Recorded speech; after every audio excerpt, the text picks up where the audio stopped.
한국 정치를 풀어내는 토론 사이다. 한국 정치를 풀어내는 토론 사이다. YTN FM 출발 새 아침. 여의도 중계석.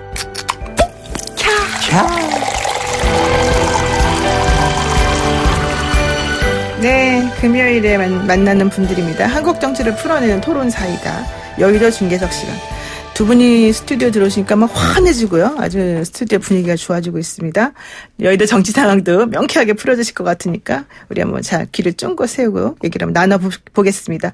더불어민주당의 강병원 의원 나오셨고요. 안녕하세요. 예, 안녕하세요. 네, 자유한국당의 백승주 의원 함께 하십니다. 이렇게 네. 했었어야 되는데. 네. 저도 안녕하세요. 서울 은평구의 강병원 네, 의원입니다. 강병원 의원, 백승주 의원입니다. 자. 강병원 의원 들으니까 훈남이라 그러고 저한테는 아무 말도 안 하고. 네, 자유한국당 후보의 백승주 의원입니다. 아유, 이 편파 방송이 됩니까? 자유한국당에서 제가 정말 좋아하는 우리 백승주 의원이십니다. 자, 빨리빨리 넘어가겠습니다. 황교안 자유한국당 대표가 제안한 우파 대통합에 대해서요. 그 유승민 의원이 이제 직접 입을 열었는데 통합 3원칙을 재강조했다. 원칙이 지켜지지 않으면 안 된다. 근데 어제 밤인가요? 또 어떤 방송에 단독이 나왔어요. 유승민 의원하고 황교안 대표가 서로 탄핵에 대해서 묻지 않고 그냥 가기로 했다. 이런 얘기 나오더라고요. 이게 그 유승민 의원이 뭐 통합 3원칙 강조한 부분 이후에 나온 얘기였기 때문에 사실은 이 부분에 대해서는 조금 시간적으로 너무 좀 논의할 시간이 없었긴 했습니다만은 어떻게 보십니까? 우리 먼저 백승주 의원께서는.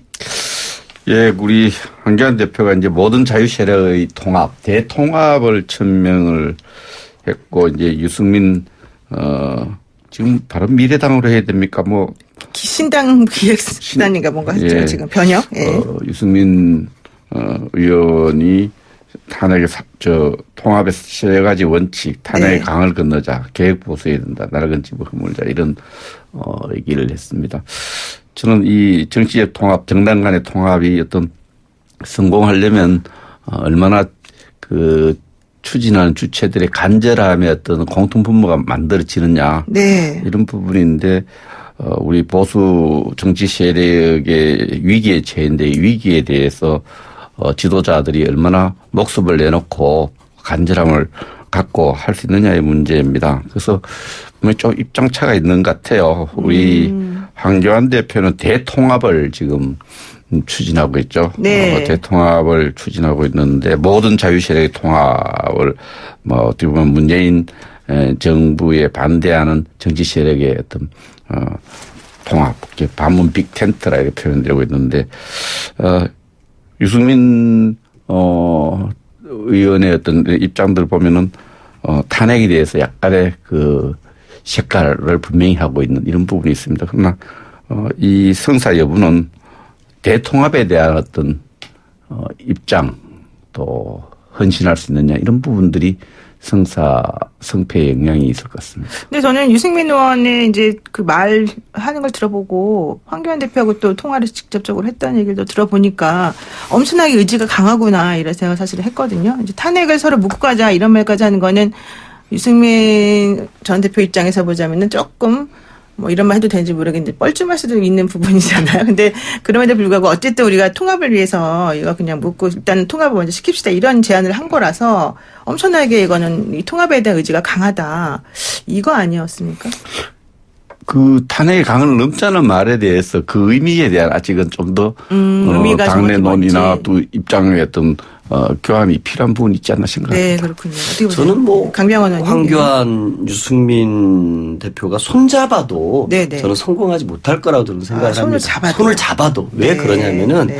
이 정당의 통합이라는 것은 어떤 뚜렷한 가치와 정책 이런 걸 가지고 뭉쳐야지 그렇죠. 뭔가를 반대하기 위해서 뭉친다라고 하는 것이 얼마나 힘이 있을까 싶어요. 저는 그런 의미에서 이렇게 미래지향적인 통합이 아닌 야합이란 표현이 더 어울리지 않을까. 야합이다? 예, 저는 오히려? 그렇게 생각을 합니다. 네. 그리고 유승민 대표에게 굉장히 큰 실망을 우리 국민들은 하게 될 겁니다. 왜요? 유승민 대표가 그나마 우리 국민들 속에서 보수 쪽 인사임에도 불구하고 실망을 받았던 이유는 이 탄핵 찬성파와 반대파와 같이 할 수 없다면서 당을 깨고 나왔던 분 아닙니까? 그렇죠. 그러면서 뭔가 이 헌법적 가치를 지켜야 되고 국민적인 어떤 그 큰 대의에 동참을 했기 때문에 네. 우리 국민들이 그럼에도 네. 보수 쪽 인사임에도 불구하고 개혁적 보수라고 불러주는 거 아니겠습니까? 네. 그런데 이런 사안을 다 덮고 간다? 저는 덮여지지도 않을 것 같고요.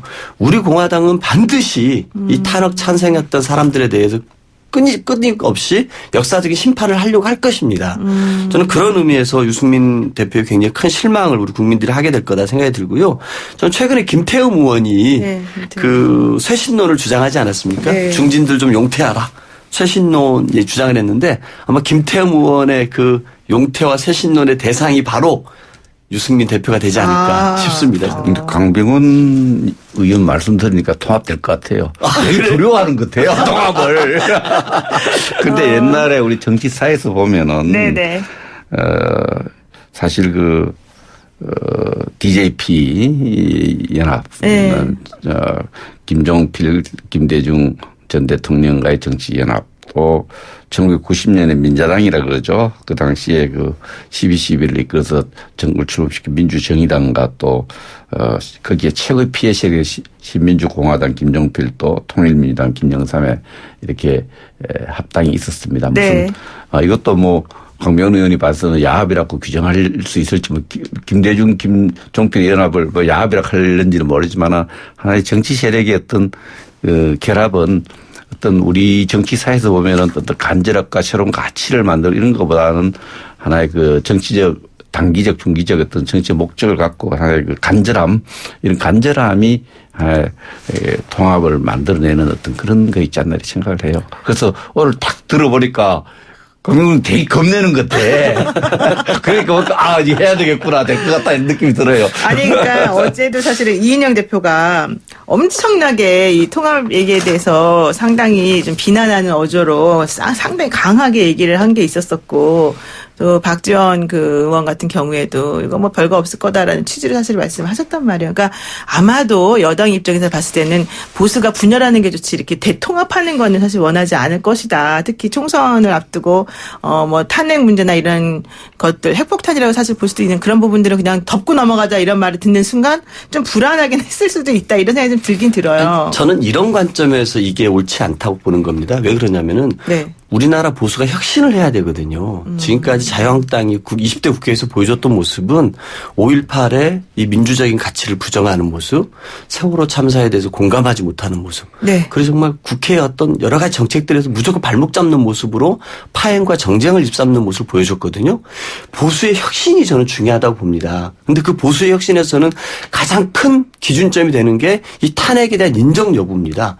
왜냐하면 이 탄핵이라는 것은 박근혜 대통령의 헌법 파괴와 국정농단에 대해서 우리 국민과 국회가 심판한 것이거든요. 근데 이거를 덮고 가자? 이거를 다 그냥 덮어버리자고 하는 것은 이 보수가 오히려 역사적으로 반동으로 돌아가는 것이지 네. 혁신하는 모습이 아닙니다. 저는 이게 만들어진다 할지라도 이 국민적인 저항의 직면에서 결코 성공하지 못할 거라고 봅니다. 근데 지금 강 의원님 말씀 들으면 참 이상적인 것 같아요. 정치는 현실인데요. 지금 이런 통합론이 출발점을 보면 우리가 지난 7월 말에 있었습니까? 창원 성산 지역의 선거 결과를 놓고 보면은 이렇습니다. 우리 한국당하고 정의당이 이제 민주당하고 같이 단일 후보를 냈지 않습니까? 그때 한국당이 몇 표 부족해졌느냐 하면은 우리가 513표 부족했습니다. 그렇죠. 아슬아슬하게.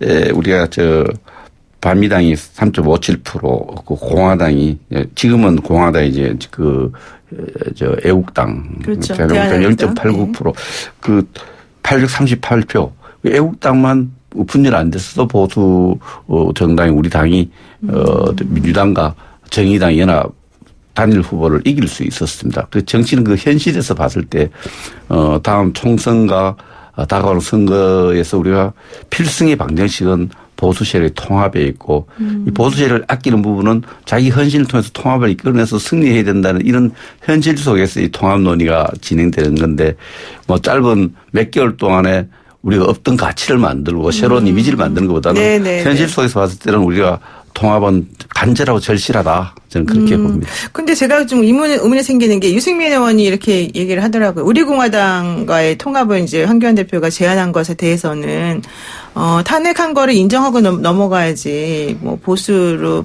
그냥 계속해서 그 가치를 뭐 회귀시키고 이렇게 하겠다는 뜻이냐 이러면서 조금 비판하는 얘기를 했단 말이에요. 그러니까 우리 공화당하고는 같이 합치기가 탄핵 문제가 해결되지 않으면 이런 뉘앙스 좀 보이지 않았습니까? 그 의미 이렇게 저는 봐요. 네. 유승민 의원께서 탄핵에 이제 뭐 책임 부분에 있어서 네. 유승민 의원이 제일 불편해하는 어떤 정치 프레임이 네. 배신자라는 딱지 그렇죠. 아닙니까? 탄핵에 네. 찬성했다는 건데 이걸 계속 자기한테 딱지를 붙일 때는 같이 못하겠다. 통합하기 힘들다는 이런 메시지로서 이 탄핵 강을 건너자가 이게 과거에 대해 잘잘못 따지지 마요. 미래에 우리가 시시비비를 가진 역사의 평가에 맡기자는 네, 쪽으로 네. 이렇게 해석할 수 있는 부분, 이 부분에 대해서는 통합 과정에서 공감대가 네. 공화당과 우리 유승민 의원 또 네. 우리 당 이런 부분들이 근데 탄핵의 강을 넘자는 이 부분에 대해서 미래의 판단, 미래 역사 평가에 만나는 데 대한 어떤 논의들, 인식 공감대 하나의 그런 것들이 논의 안 되겠나 싶고요. 지금은 그 부분이 애매한 길에 있는 그러니까 거예요. 그래서 제 질문은 사실은 제가 드리고 싶은 질문은 이거였어요. 우리 공화당은 어쨌든 간에 박근혜 전 대통령에 대한 탄핵이 잘못됐다라는 전제 하에서 사실 움직이고 있는 당이기 때문에 그 당은 이 탄핵에 대해서 명확하게 입장이 있어요. 그렇습니다. 그런데 유승민 의원 같은 경우는 혹은 황교안 대표 같은 경우는 탄핵이 좀 애매하게 지금 얘기를 하면서 움직이고 있단 말이에요. 그렇다면 본질적으로 우리 공화당하고 뭐 유승민 의원 쪽하고의 그 당이 합쳐지거나 하는 건 사실 상당히 어려운데 황교안 대표 입장에서 보자면 어쨌든 간에 보수 대통합을 하고 싶어 하고 지금 현재 본인의 입장을 여러 가지로 계산해 봤을 때는 하는 게 맞다고 보기 때문에 어쨌든 둘 중에 하나를 선택해야 되는 상황이 올 수도 있다는 거죠. 네. 그렇게 되면 우리 공화당을 그냥 과감히 놓고 바른미래당하고만 합쳐서 뭐 이런 식으로라도 나는 그래도 뭔가 해보겠다라고 할 수가 있을 것인지. 제가 그건 봐서는 어떻게 뭐 그 부분도 쉽지 않을 겁니다. 쉽지 왜냐하면 않다. 한국당 내에도 네. 이 탄핵을 찬성하고 반대하는 분들이 섞여 있지 않습니까? 내부에도 그렇죠. 그렇기 네. 때문에 저는 쉽지 않은 문제에 봉착해 있는 겁니다. 그렇기 때문에 저는 이 황교안 대표가 진정 리더십이 강하고 네. 이 당을 이끌 자질이 있는 분이라고 하면은 네. 이 국민적, 역사적, 헌법적 판단이 끝난 문제에 대해서 탄핵을 인정을 해야 되는 겁니다. 그럴 때만이 이 국회라는 것도 정말 정상적으로 굴러가지 않겠습니까? 네. 지금 우리 공화당의 모습을 우리 국민들은 극우 보수라고 얘기를 하지 않습니까? 네, 네. 이 극우 보수까지 껴안아서는 21대 국회가 제대로 굴러갈까요?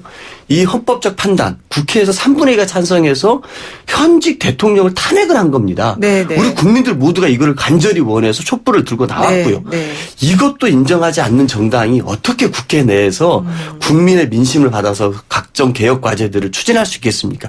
이런 통합이 우리 정치사에 무슨 도움이 되겠습니까? 저는 그런 의미에서 이거는 국민들께 크나큰 죄를 짓는 오히려 신뢰가 되는 일이다. 그럼요. 그렇기 때문에 제가 야합이라고 부른 거고요. 이런 무책임의 정치입니다. 이런 것들이. 네. 이런 것들 때문에 이 정치 환멸을 우리 국민들이 느끼는 것이 아닐까 저는 생각합니다. 저는 통합될 것 같아. 당연히 저렇게 통합을 두려워하는 거 보면은. 그런데 우리 공화당, 저도 탄핵을 반대했고, 명확히 반대했고, 지금 또 그 부분에 대한 생각을 갖고 있습니다만, 공화당도 의회 지금 원내 구성 정당으로서 저희들이 판단할 때는 모든 자유 세력의 중요한 일원이다 이렇게 생각하고요. 그게 상당한 국민들이 지지를 하고 있는 부분도 있기 때문에 저는 황교안 대표가 지금 추진하는 통합의 큰 그림, 네. 호랑이를 그리고 용을 그리는 그 그림 속에 이 요소로서 바른미래당도 우리 당도 들어가고 바른미래당도 들어가고 공화당도 들어가고 또 우리 당을 지지하는 여러 가지 시민단체들 이런 단체들이 같이 대통합의 하나에 들어가는데 지금 시작 단계에서 네네. 니는 저 어느 세력은 되고 어느 세력은 안 되고 이런 거는 통합을 좀 싫어하는 사람들, 두려워하는 사람들이 자꾸 되겠나 이렇게 하겠는데 오늘 보니까 될 것 같아요. 네, 좋습니다. 그러니까 일단 여기서 1부 잠깐 마치고 2부에서 뵐 건데요. 일단 요점은 그거네요. 우리 백승지 의원께서는 그런데 불구하고 어쨌든 간에 합의를 어느 정도 이뤄내서 우리 공화당 포함해서 보수 빅텐트는 채워질 것이다. 채워질 것이다. 이런 얘기를 좀 하시는 거고 우리 강병원 의원께서는 좀 힘들지 않겠냐 이제 이런 입장이신 거고요. 네, 일단 쉬는 시간 동안 한 번 더 자세히 생각을 해보고요. 2부에서 다시 말씀 나누도록 하겠습니다. 잠시 후에 뵙겠습니다.